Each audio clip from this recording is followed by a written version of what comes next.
Hi, it's the M.L.M for the Soul channel. I do have a new topic for today. Before I begin, I just would like to say, may the words and expressions of my mouth and the thoughts and meditations of my heart find favor and acceptance before you, Hashem. To the people I thank have inspired me, hope they can inspire you as well. And I will have links below to their sites. They're Rabbi Shalom Arash, Rabbi Lazer Brody, Rabbi Yosef Mizrahi, Rabbi Eli Mansour, Rabbi Lon Anava, Rabbi Yuval Ovadia, Rabbi Daniel Asser, Nisim Baruch Black, David Sachs, Rabbi Michael Skoback, Jewish for Duties, and Rabbi David Ashir, Rabbi Ron Rubain, and Rabbi Yosef Chesney. So if you've never checked out this channel before, I will have a link below to my first video, which explains what M.L.M for the Soul means, what it stands for, what I'm doing. So this is related to the parasha that we just finished, called Parashat Ha'azinu. So we're almost at the end of the, as we call the 5 books of Moses, or what else do they call it? There's many different names. Pentateuch, or I forgot how you pronounce it, I don't know. We just call it the Torah, Chamisha Chumshei Torah. So anyway, I call this Hashem is our nest, and this is from Tiferes Yosef, from Rabbi Yosef Chesney. So the high holidays serve as a recharge for our soul. Upon its conclusion, we feel a need to hold on to this inspiration. So the Chafetz Chaim says a beautiful vort that gives perspective to the rest of the year. The pasuk says, "He is your father, your nest. A bird flies around all day, but its nest is its home." We have to recognize that Hashem is our nest.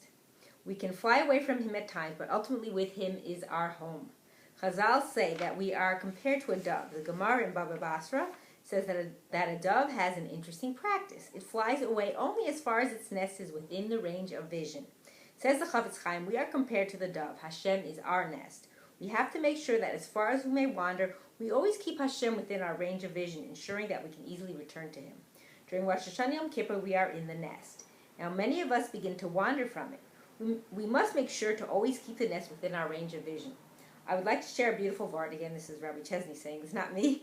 So the Sfas Emes says, when Klal Yisrael left Mitzrayim, they were uplifted to the 50th gateway of Kedusha, that's holiness.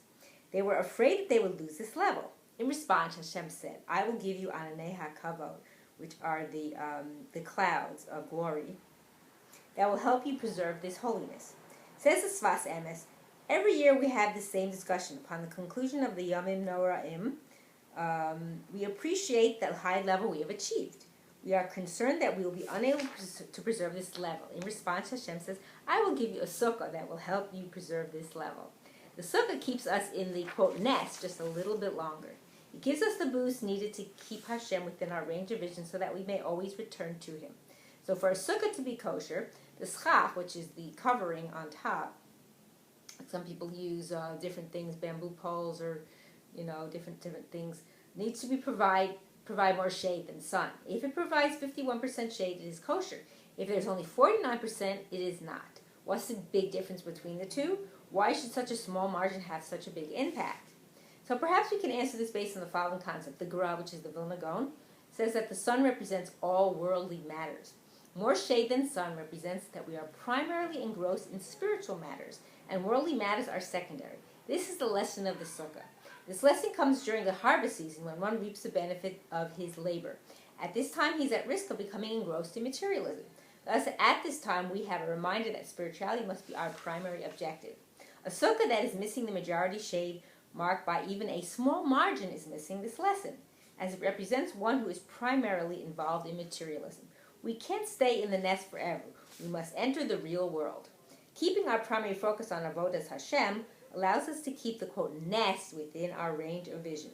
Absorbing the lesson of the sukkah will allow us to preserve the high holiday inspiration for the entire year. And I think that's very important to reflect on that. Don't go too far away that you can't come back.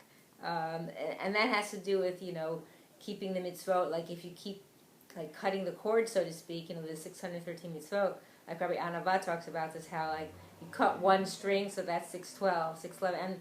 And of course nowadays we're not doing all 613 mitzvot because we don't have a Beit HaMikdash, but we should have one very soon. Speeding in our days, amen.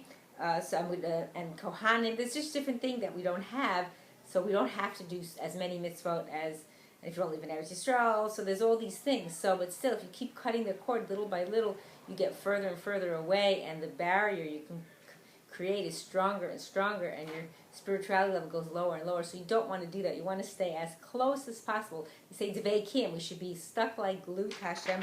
And I hope and pray that we will all do that. All stay close and remember that Hashem is our nest, and that we will all merit to live and see the coming of Mashiach speedily in our days, and the rebuilding of our final and everlasting Beit HaMikdash. Amen, and thanks for watching.